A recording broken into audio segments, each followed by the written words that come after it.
توبہ کا شاندار واقعہ۔ نسو ایک عورت نما آدمی تھا، باریک آواز، بغیر داڑھی اور نازک اندام مرد اپنی ظاہری شکل و صورت سے فائدہ اٹھاتے ہوئے زنانہ حمام میں عورتوں کا مساج کرتا تھا اور میل اتارتا تھا، اور کوئی بھی اس کی حقیقت نہیں جانتا تھا۔ سبھی اسے عورت سمجھتے تھے۔ یہ طریقہ اس کے لیے ذریعہ معاش بھی تھا اور عورتوں کی عزتوں سے مزے بھی لیتا تھا۔ ایک دن بادشاہ کی بیٹی حمام گئی۔ حمام اور مساج کرنے کے بعد پتہ چلا کہ اس کا گرام بہا گوہر کھو گیا ہے۔ بادشاہ کی بیٹی نے حکم دیا کہ سب کی تلاشی لی جائے۔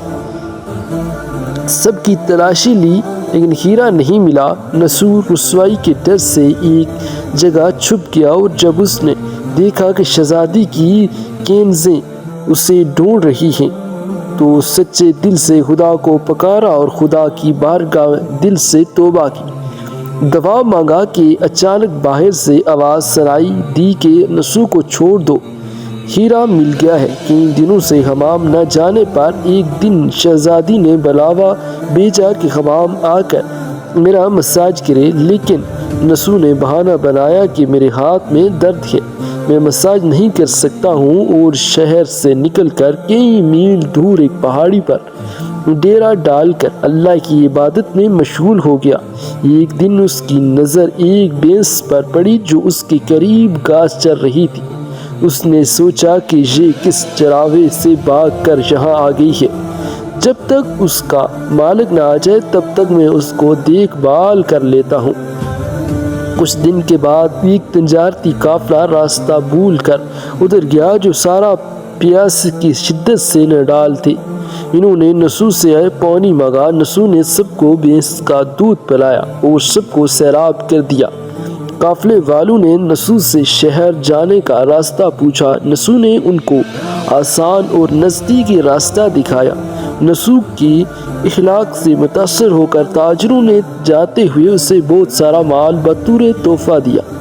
نسو نے ان پیسوں سے وہاں کنویں کھدوائے۔ آہستہ آہستہ وہاں لوگ بسنے لگے اور عمارتیں بننے لگی۔ وہاں کے لوگ نسو کو بڑی عزت اور احترام کی نگاہ سے دیکھتے تھے۔ رفتہ رفتہ نسو کی نیکی کے چرچے بادشاہ تک جا پہنچے۔ بادشاہ کی دل میں نسو سے ملنے کا اشتیاق پیدا ہو گیا۔ اسے نسو کو پیغام بھیجا کہ بادشاہ آپ سے ملنے چاہتے ہیں۔ جب نسو کو بادشاہ کا پیغام ملا تو اس نے ملنے سے انکار کر دیا۔ بادشاہ کو بہت تعجب ہوا، مگر اس نے بے نیازی کو دیکھ کر ملنے کی طلب اور بڑھ گئی۔ بادشاہ نے کہا کہ اگر نسو نہیں آ سکتے تو ہم خود اس کے پاس جائیں گے۔ جب بادشاہ نسو کے علاقے میں داخل ہوا تو خدا کی طرف سے مالک الموت کو حکم ہوا کہ بادشاہ کی روح قبض کر لے۔ چونکہ بادشاہ بطور عقیدت مند نسو کو ملنے آ رہا تھا اور ریا بھی نسو کی خوبیوں کی گریویٹ تھا، اس لیے نسو کو بادشاہ کی تخت پر بٹھا دیا گیا۔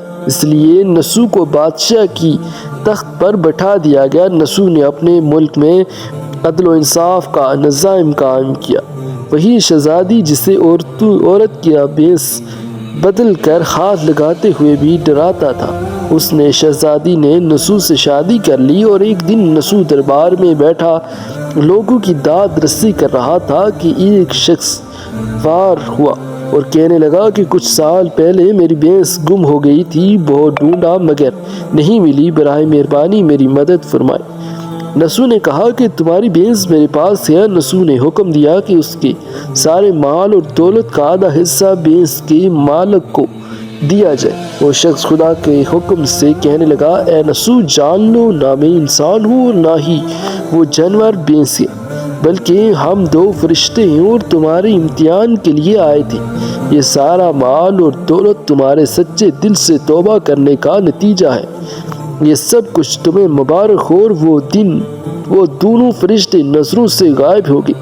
اسی وجہ سے سچے دل سے توبہ کرنے کو کہتے ہیں۔ تاریخ کی کتب میں نسو کو بھی بنی اسرائیل کی ایک بڑی عابد کی حیثیت سے لکھا گیا ہے۔ اللہ پاک ہم سب کو سچے دل سے توبہ کرنے کی توفیق عطا فرمائے۔ السلام علیکم۔